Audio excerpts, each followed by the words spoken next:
Cade Ruotulo. Well, we're guessing that it would be a showdown between Mica and JT Torres, the former champion. But we got JT's teammate, Cade Ruotulo, one of the most exciting grapplers in the world today, against Mica Galvão. It's Manaus versus San Diego here in the 77-kilogram finals. I got goosebumps, Jay Smith. How you feeling? Yeah, I'm in awe. It's worth noting Cade Ruotulo has secured 3 submission wins on his way to the final. Lachlan Giles, Roberto Jimenez, and PJ Barch. A lot of variety in his game. Crazy scrambles, submissions from anywhere. It's really something special to watch him compete. Cade Ruotulo, one half of the Fighting Ruotulos. Ty, his brother, twin brother. Two of the most exciting competitors on the planet today. And, you know, they just throw caution to the wind, Sean Williams. They're going out there. They're doing takedowns. They're doing throws. They're doing back takes. They're doing darces. They're doing marses, whatever you want to call it. They're throwing everything at each other. Yeah, that's exactly right. And it's unpredictable, right? He's sort of unpredictable. So that makes it hard to deal with him. You saw him just drop down for an ankle pick, just out of the blue, and then he's back up on the collar ties, and there was no real setup, but he's so long and he gets through on things, so he's a little unpredictable. Mica Galvão, yellow, green, rash guard, blue shorts. Cade Ruotulo with the black shorts and rash guard. Mica now. He's got to be careful here. Cade's really good at defending his position. Mica spins out. Cade on top. He's got his neck almost. He's got to watch the darces here.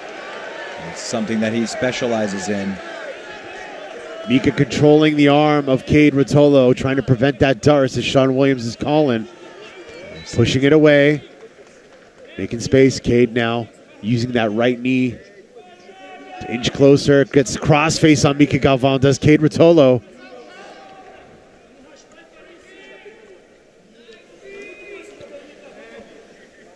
Got to watch his weight, Ricardo. Yeah. He's got to watch his weight a little bit. Cade's getting a little far off to the left. And unless he goes over the top of the head and isolates that far arm with his right arm, it's going to have to be, he's got an underhook. He's got to watch that weight. Mica doing a great job of making space, trying to elevate Cade, inverting now, getting to the top position, tangles up a leg. Cade looking for the back, it looks like. He's moving that right knee into the hip so he can then push that left leg down and think about taking the back.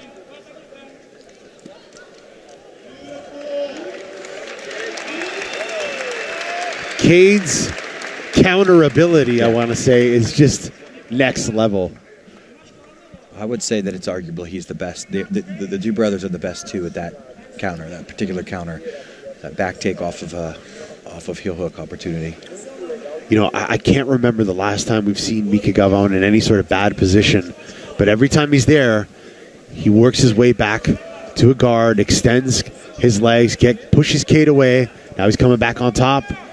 But again, every time he's making space on Cade counters right away.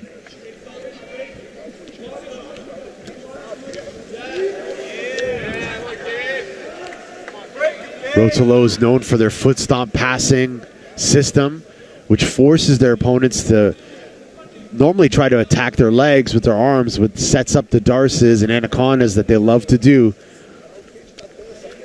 Well, they love to put a pace on their opponents, right? They want to break them down. You know, it's not the first punch. It's the 30th jab that lands and really causes some damage, and that's how they do their passing. And again, kind of showing the darce there a little bit is Cade. Covering the face, making things nasty. He knows this is a long match. He can just try and do his best to wear Mica down. Mica on the bottom. Hooking the leg with his arms. He's got a strong lock on that. Inverting now. Would we call that a matrix guard? Right to 50-50, or no, going right to the heel, I should say. Mica now getting to the back, and Cade with the nice counter. Mica's got double unders here. 15 minutes, 30 seconds left to go. Battle of Brazil versus America here in Las Vegas. Team Fight Sports versus Team Atos. Yeah, Cade should keep him right here because Mica has double under, so you don't want to lift him up too far. You can drop underneath you and drop onto the feet, but he's unlocked his hands now. I think he's weaponized his hair at this point. I told you that it's just everything's unpredictable. A weapon. Everything can be a weapon. That's right. There he is now. Done a good job to peel those underhooks off. And so dropping a little bit into what we might call K-guard, looking for that matrix back take, which also opens up some leg attacks here. It does. Usually it lends you to that backside position, backside 50-50 and whatnot, but they have two very different speeds. Mica is just, it's not slow, but it's not rushed, whereas Cade scrambles fast.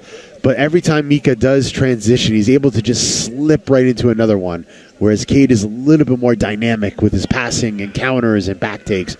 Big contrast to styles, but these are two of the youngest competitors in ADCC, looking to make history and become one of the youngest champions of the ADCC Submission Fighting World Championship.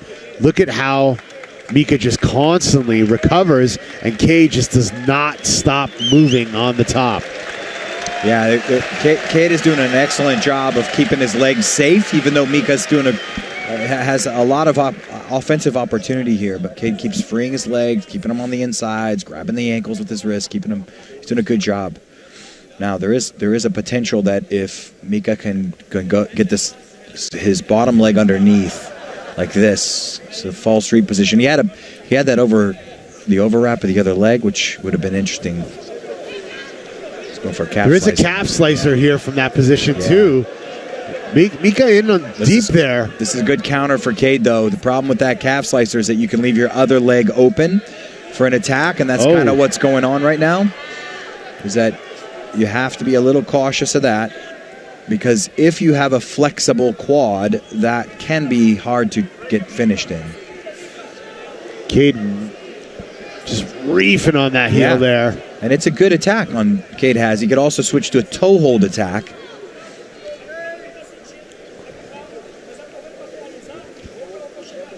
Mica gets his foot out. Great use of the wizard there from Cade, but the scramble's not finished yet.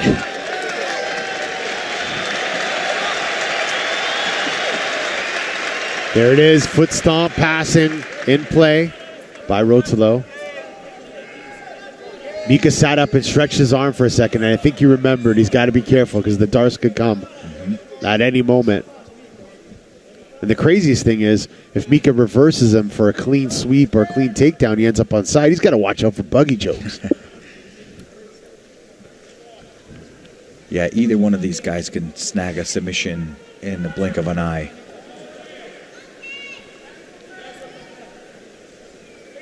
Cade is really making the most of these top passing positions, though, to weigh on Mica, drain him a little bit. It's kind of unusual. Mica's always in a great spot. We see him already improve his position now, but these glimmers for Cade are looking good. Yeah, he's going to try to pull off a steamer lock here. Look. He's in good position on this foot. Mica's got to invert on that, or...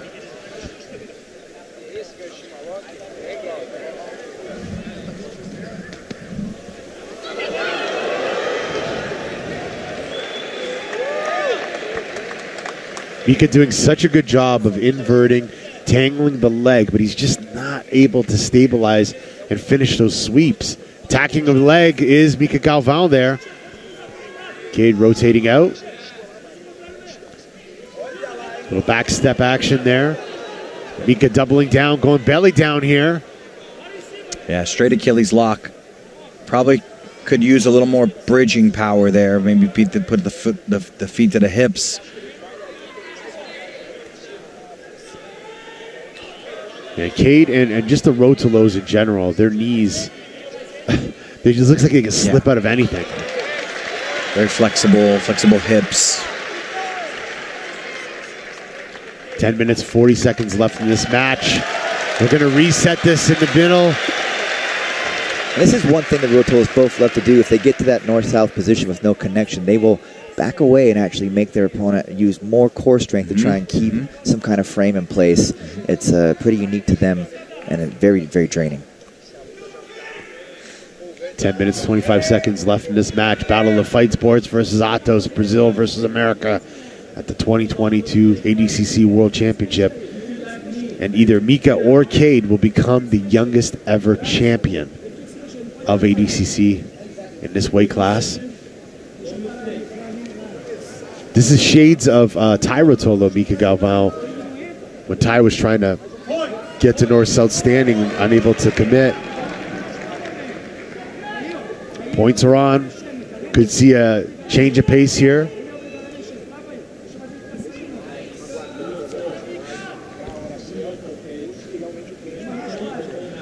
Nine minutes, 40 seconds left in this match. That looks uncomfortable. Yeah, Cade trying to wrist lock. Mica kind of smiling underneath there.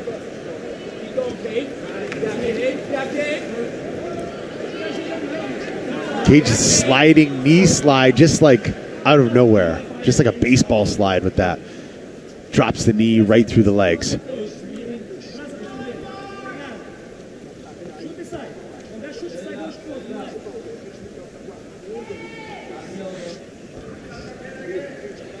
Nine minutes, 6 seconds left in this match.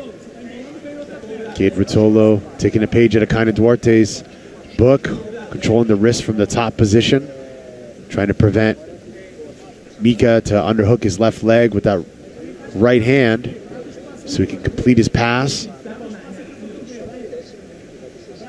Mica thinking about a single there for a second. And Mica's had a lot of setups, but just unable to get to his feet with those.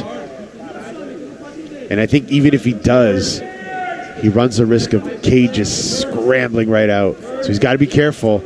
Sean Williams, I see a bear trap on that side. That's right. Yeah, he's got a bear trap opportunity. He's got to open up the knee a little and then pass the leg to the other side so that he does not get countered with that back take. But yeah, now he's thread his left leg all the way through. Oh, he's and Cade Ruotulo just submitted